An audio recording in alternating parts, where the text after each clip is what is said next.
आखो तो मैं बलोची ची बराबरी ची कर सकदा तो सराइकी ज़बान सारी मिठी ज़बान है सारे वतन दी है। तमाम बलोच इतना 95% सब सराइकी बोलें, लेकिन चूँकि सारी नस्ल सारे तहजीब सकाफत तमद्दुन बलोच हैं। असा 2 मार्च को एक कल्चर डे सिर्फ ही वास्ते मनाने हैं कि ताकि सारी सकाफत जिंदा रह वजे। अगर एक काविश बलोच इत्तेहाद न करे आने वाले 50 या 100 साल शायद हो सकते कि सारा नामो निशान ही मिट वजे। असा अपनी तहजीब रवायात तमद्दुन को जिंदा करने वास्ते 2 मार्च को न सिर्फ ई मुल्तान पूरे पाकिस्तान जिथे भी बलोच है वो मेरी आवाज़ सुनता पियो सी और ज़रूर मने सी। एक बलोच भी कितने वधे 2 मार्च को अपने सिर ते दस्तार रखे सी ताकि अपनी इज्जत अपनी पग की लाज रखे। तो सारा पैगाम ही होंगे मुहब्बत भरा। पाक फौज के नाल भी असा खड़े हैं, गवर्नमेंट के नाल भी असा हैं, असा ही पाकिस्तान के लोग हैं, पाकिस्तान वास्ते सारी जाना भी हाजिर हैं। पे माहौल क्रिएट किया पैंदा पिए बलोचों वास्ते या कुछ लोग जड़े कि इस्लामाबाद बड़े अरसे तो धरना देते बैठे उन्होंने हवाले ना क्या? सर बिल्कुल ठीक सवाल किए हुए। मैं तो इधर ब्रीफ कर रहा हूँ। सारी जी लाइफ की आइडियोलॉजी है it is totally different as compare to Balochistan. असा एक पढ़े लिखे बलोच है, सारे हाथ कदा कई भी जगह के उत्ते मैं कई प्रोग्राम में जाके मैं कलम चाह के लहराए। सारी लड़ाई कलम नाले असा एक कलम ना लड़ सकते हैं, पढ़े लिखे लोग हैं। और मेरे वाले साहब वकील हैं, मेरा भाई इंजीनियर है, मैं खुद जियोलॉजिस्ट हाँ। ही खिते में चलाने हैं। अगर मैं दस्तार न पावा तो न डसा मैं रहा तो आपको नहीं पता लग सकता।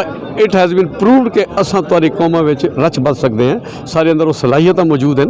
देख सकते हो कि मेरे बेटियां मेरी भेड़ा मौजूद हैं पे और सारे औरतें भी शाना बशाना मुल्क कम करना चाहते हैं। तो ये जड़ा तासुर है ये सिर्फ मीडिया की वजह उसी मैं तो रिक्वेस्ट करवे सा कि सारा पॉजिटिव मैसेज तमाम जहान फैलाओ ताकि एक गलत फहमी दूर थी। वी आर बलोच पीपल, असा बिल्कुल पैट्रियट हैं। असा ये मुल्क की खातिर पैदा थे, ये मुल्क की खातिर अपने जाना भी देना से तैयार हैं। सारे तो इल्ज़ाम अगर है तो ये मैं आज साबित कर दी कि असा उन लोगों जो हैं कोई ना लोग क्लेम करेंगे पैन आया क्या वो बलोच नहीं या ये मतलब कोई? सर ये बड़ी सिंपल जी गाल है कि उन्होंने जी साइंस है वो बड़ी लंबी स्टोरी है। वो यादन कि सारे हक मार गए, सारे मादनियात जमीन चु कड़ वेंदन, साकू का बदला नहीं लेंदे।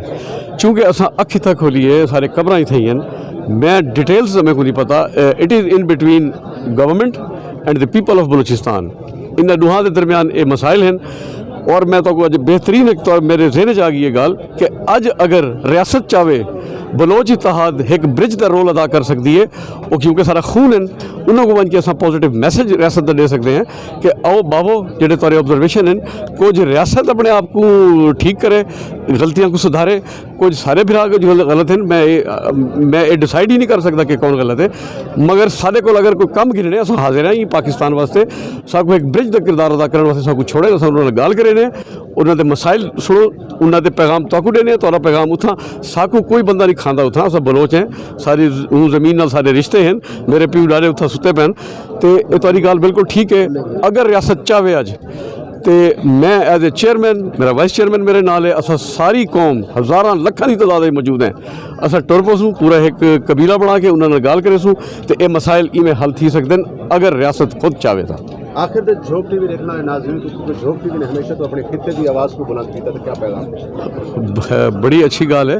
देखो झोंक टीवी मीनस सराइकी कल्चर, सराइकी जितने भी तुहारे सराइकिस्तान के हैड्स हैं, राणा फराज नून वैंस साहब हैं, मेहदी शाह साहब, ये सब मिलते रहते हैं, मेरे को आते रहते हैं। असा ही जमीन ते जिंदगी गुजारी है। असा भी सराइकिस्तान के हिस्सा हैं और साकू चाहिए सारा सूबा भी आज़ाद करें, साकू चक्कर च ना रखें।